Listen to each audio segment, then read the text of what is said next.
exposed YouTube's role in the rise of Hindu extremist music in India. The popular video streaming platform YouTube is under scrutiny for auto-generating videos that promote hate speech and violence against Muslims in India. A YouTube spokesperson spoke to Bellingcat that the platform labels videos as auto-generated when they are mass-produced art tracks created from audio tracks, artwork, and metadata submitted by record labels and artists, rather than being directly uploaded by users. These videos features songs from a genre known as Hindutva Pop, which advances a nationalist ideology aimed at establishing India as a Hindu-only nation. The videos often include static images of Hindu supremacist symbols and leaders from the BJP, India's Hindu nationalist ruling party. A striking example is a song by Hindutva singer Ved Prakash Shukla, which translates to, quote, "Yogi will come to power till Hindu blood runs in our veins," referring to Yogi Adityanath, the leader, the chief minister of Uttar Pradesh, the most populist state in India. The song has been chanted at religious rallies and includes the lyrics such as, quote, "We will write Jai Shri Ram with streams of blood," invoking the Hindu deity Ram in a combative context. Despite violating YouTube's policies against promoting violence or hatred, these auto-generated videos have amassed millions of views and even feature advertisements, raising questions about the platform's content moderation systems.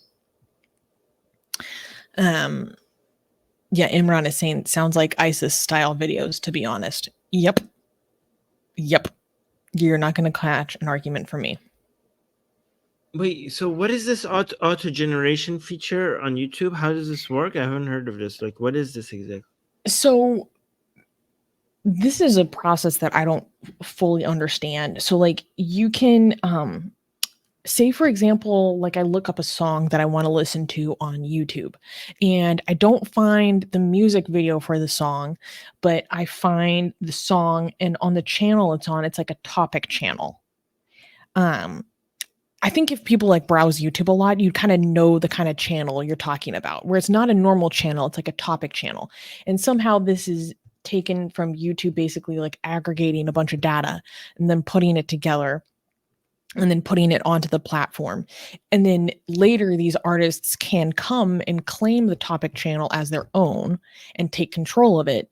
But really it's like this channel that doesn't belong to anyone in particular. There isn't a user uploading this content. That's my understanding of how this auto-generated stuff works. Like, do you know what I'm talking about when I'm talking about those topic channels? Like when you're really? But let's move on, because I will look into this more. I haven't seen it.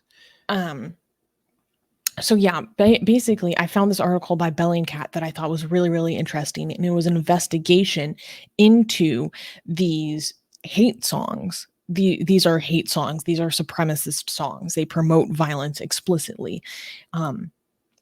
That are then considered auto-generated by YouTube. They're against YouTube's own policies, and oftentimes there's advertisements running on them.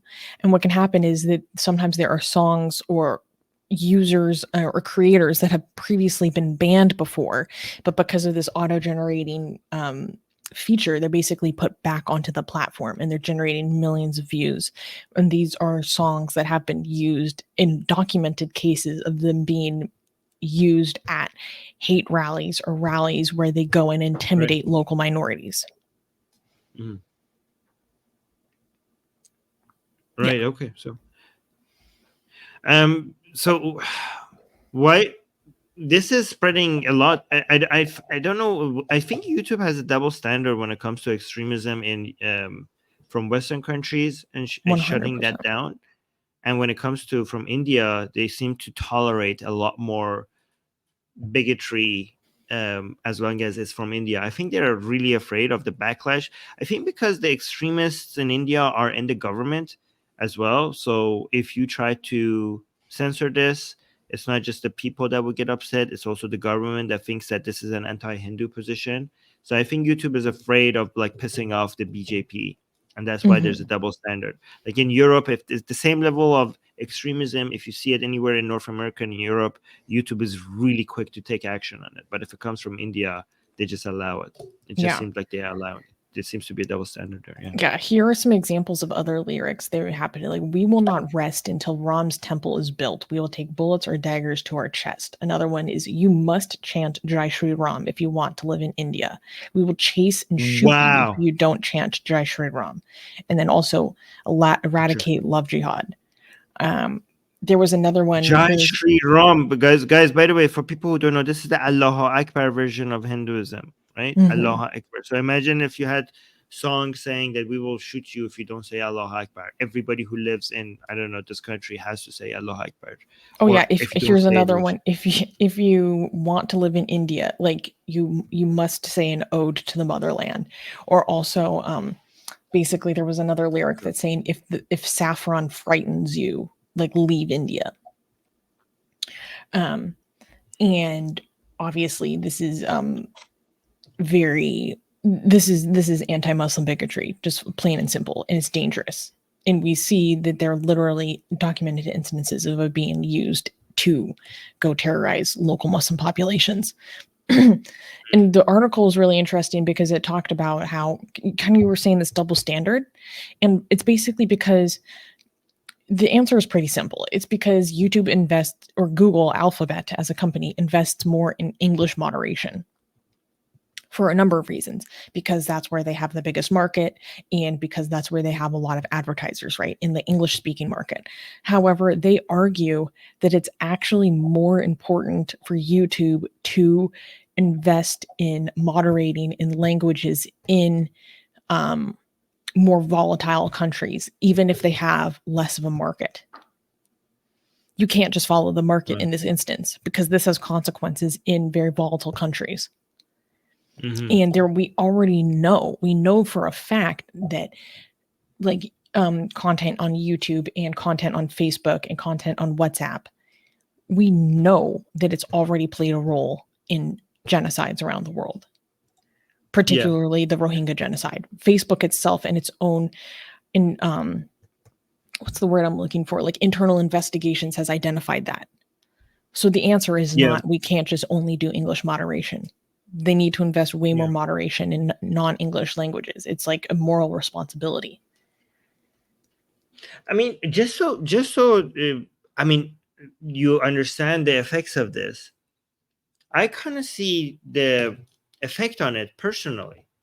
We have had the wrath of social media come down upon us, of social media platform when we took a very strong position against Hinduism and extremism in India. Like the incentives are, don't touch it. It's a lot. I know a lot of conservatives might disagree with this, but it's very safe on social media to go on against Islam, unlike what people tell you. It's not very safe to go against Hinduism. So because a lot of people consider social media to be a place to be very biased against people who make content against Islam, but no, social media very, Facebook, Twitter, YouTube, they reward you actually with anti-Islam content because it's controversial, and it's also pretty safe. Pretty safe to do that. There's not much of a backlash, and they also reward you with a whole bunch of people from India watching your content. They will introduce you to them. If you just shut up and be anti-Islamic, it's fine. It's fine to be anti-Islamic on YouTube or Facebook, on Twitter. But when you're so it's actually, YouTube is, if you think of it, YouTube and other social media outlets, if you look at it from a perspective, a global perspective, it's actually biased towards conservatives. It's not biased towards liberals. It's biased towards conservatives, because if you're focused on Europe and United States, you think like, okay, they are biased against conservatives. But the biggest conservative country in the world is India, right? And there's a lot of people there that are extremely conservatives. And India really gives into that. And we, Atheist Republic, for example, as a content creating platform, got the most backlash that it has ever received once it tried to push back against that. Like, we lost so much because of that. We don't get, after years and years and years of creating content against Islam, we haven't experienced any of that. We haven't experienced any of that backlash that we did as soon as we start talking about Hinduism, right? So you can see that when it comes to our prioritizing things, like, because we have to survive. Atheist Republic has to survive.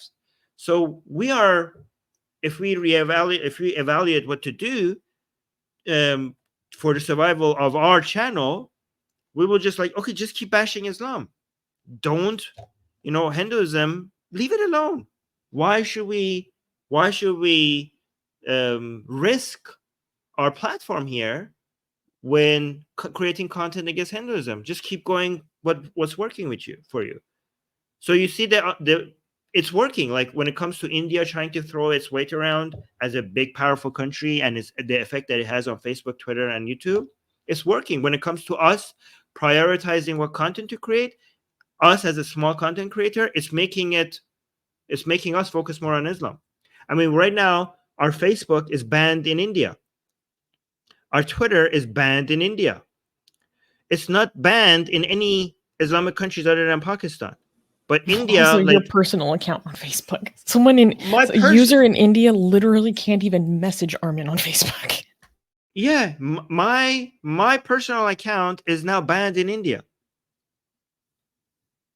It's not banned it's not banned in Saudi Arabia. People in Saudi Arabia can contact me on Facebook. People in India can't. It's weird. Yeah.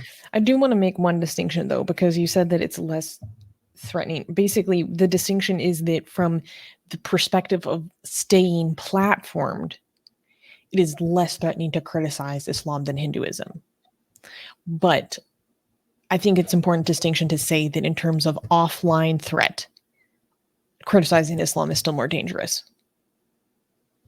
So staying platformed versus offline threats is two different distinctions here. I just want to make that clear because other people are going to come at you for saying that. Yeah. The Secretary Right saying the world's greatest threat to the Indian government right now, Armin Navabi on Facebook. Coming for you. Threatening our national sovereignty.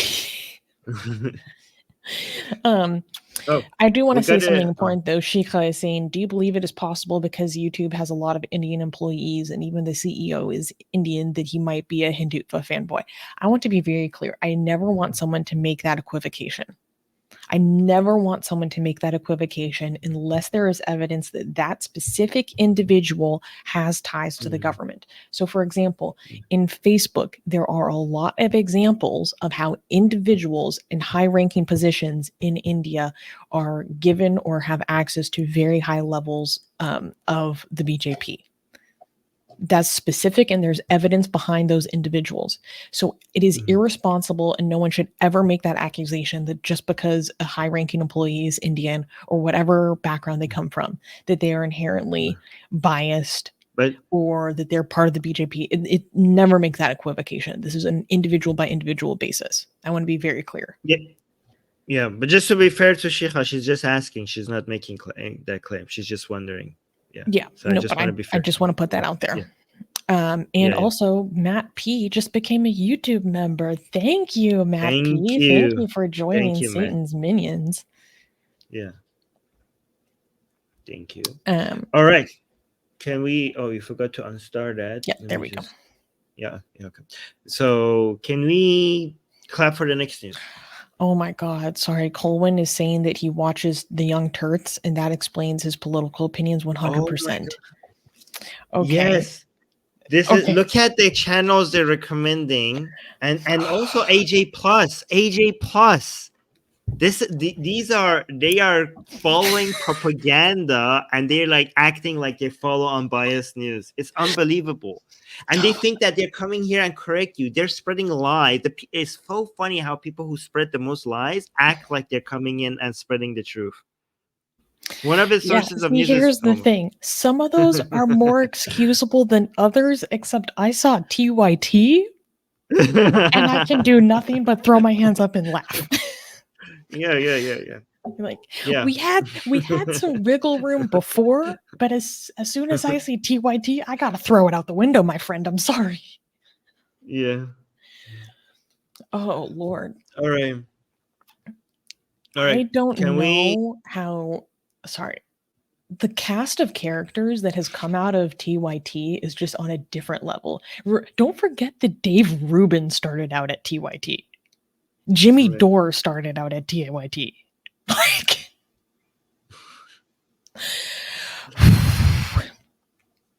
It's unbelievable. They, they, it they all live in a makes sense. It all bubble. makes sense Wait, when wait, every hold on, hold on. when Hold on. They live in an echo chamber and they surround themselves by people who confirm all the lies that they're spreading and they think they're being unbiased. Oh. no, I mean it makes sense when every news channel you follow sees imperialists underneath their bed.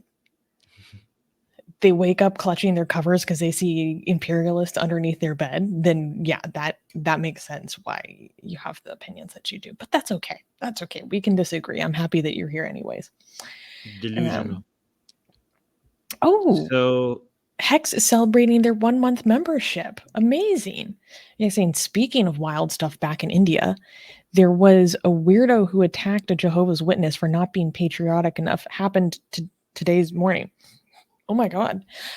Hex, actually, I would love to cover this story. So on our Discord channel, there's a link in the description below. We have a news channel. And if you add this story to our news channel, I would love to cover that next month because our audience can make suggestions about the topics that we cover. So if you're like, oh my God, these guys are so biased. How could they not cover this story? Well, there's a chance that maybe we didn't know that that story existed. Maybe we didn't even know that happened. Maybe be charitable for a second. We didn't even know that happened. So if we're missing something important, you can give us suggestions about what we should cover in our Discord, linked below. Do you know who makes the most amazing, gorgeous, and other adjectives that I can't use here on YouTube, blasphemous art ever? We do! And for some reason, we are giving it away for free. Download them now using the link in the description before we change our mind.